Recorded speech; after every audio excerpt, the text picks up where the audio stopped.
Ardu'nun mutfağından hepinize merhaba. Bugün sizler için inanılmaz pratik ama bir o kadar da lezzetli bir tatlı hazırlayacağım. Adı meyveli şipşak tatlı. Burada ihtiyacımız olan çok basit birkaç tane malzeme. Elimizin altındaki malzemelerle çok lezzetli ve dediğim gibi bir de o kadar güzel bir tatlı yapacağım. Şimdi dağ meyvesi artık her markette var. Birçoğunuzun da evinde derin dondurucuda duruyor. Çıkartın, yaklaşık bir bardak, bilemediniz 1,5 bardak kadar dağ meyvesini böyle bir kasenin içine koyun. Üzerine de birazcık esmer şeker serpin. Esmer şeker bunların üzerindeki hani içindeki bu fazla olan ekşimtırak tadı kıracak. Birazcık da sularını salmalarını sağlayacak. Acayip de güzel olacak.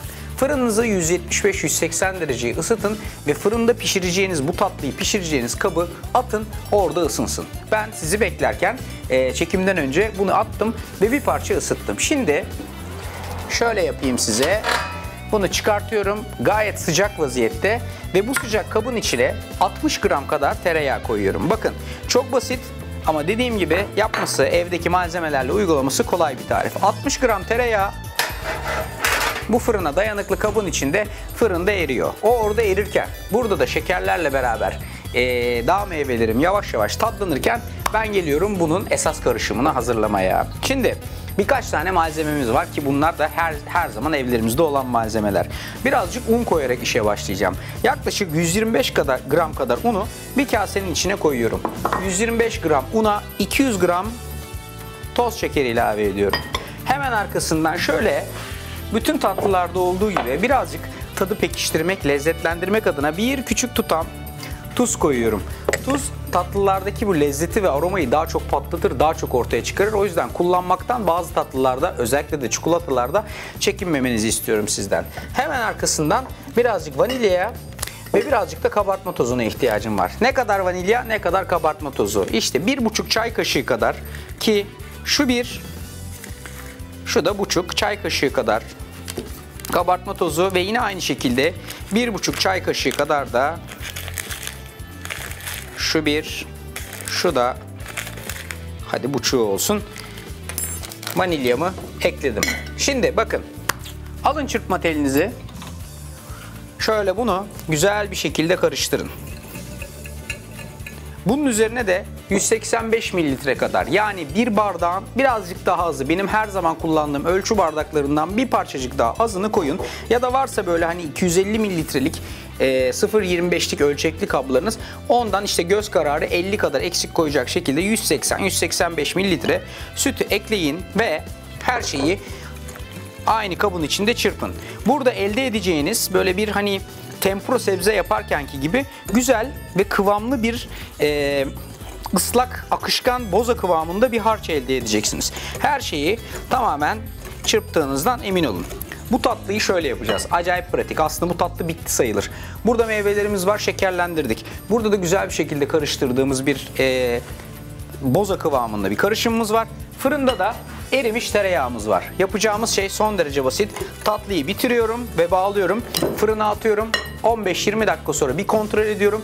Toplamda maksimum 35 dakika içinde hepsi beraber çıkmış olacak. Püf noktası 1. Hiçbir şeyi birbirine karıştırmıyoruz. Bunu alıyoruz. Fırından çıkarıyoruz. Tereyağımız olduğu gibi kabın her yerine dağılmış vaziyette. Püf noktası 2. Bu güzel arkadaşı tamamen tereyağlı olan bu kabın içine döküyoruz. Ve dikkat edin, asla ama asla karıştırmıyoruz. Olduğu gibi kalıyor. Püf noktası 3. Burada hafif şekerlerle beraber lezzetlenmiş bu güzel kardeşler var ya, şu güzel Aslı'nın dağ meyveleri. Bayılıyorum bunlara, inanılmaz güzel oluyorlar. Hiçbir şey yapmadan, olduğu gibi hiç karıştırmadan, bakın hiç karıştırmadan bunun üzerine parça parça koyuyoruz. Hani şu güzel suyundan bu işin içine katmayacağım. Bir parçacık, bakın şöyle bir parçacık, zaten iyice suyunu da saldı. Alıp şöyle birkaç damla gezdiriyorum. Şimdi inanmayacaksınız belki, diyeceksiniz ki ya Arda böyle tarif mi olur? Hani böyle tarifi ancak internetten verirsin, dandik bu tarif. Yok ya, öyle bir şey yok yani. Şipşak Beşiktaş acayip güzel bir tarif bu. Ama en önemli şey, dikkat edilmesi gereken Hiçbir şeyi birbirine karıştırmıyoruz. Aynen böyle. Bunu fırına atıyoruz. Yarım saat sonra bu alttaki katman tereyağı ile beraber iyice kabarıyor. Üstündeki bütün bu güzelim dağ meyveleri onun altına çöküyor. Ama lütfen dikkat edin. Asla hiçbir şeyi birbirine karıştırmayın. Bu arkadaş tas tamam, fırına giriyor. Yarım saat sonra bakın nasıl çıkacak. Ve işte bu muhteşem tatlı şu anda tezgahımın üzerinde. Şöyle gösteriyorum. Dışı böyle hafif bir kek kıvamına gelmiş. Sertleşmiş ama hala yumuşacık. Bütün bu içine koyduğum dağ meyveleri üstüne çökmüş. Yanına da nefis bir top vanilyalı dondurma. İnanılmaz güzel. Benim size tavsiyem, bir çanak alın.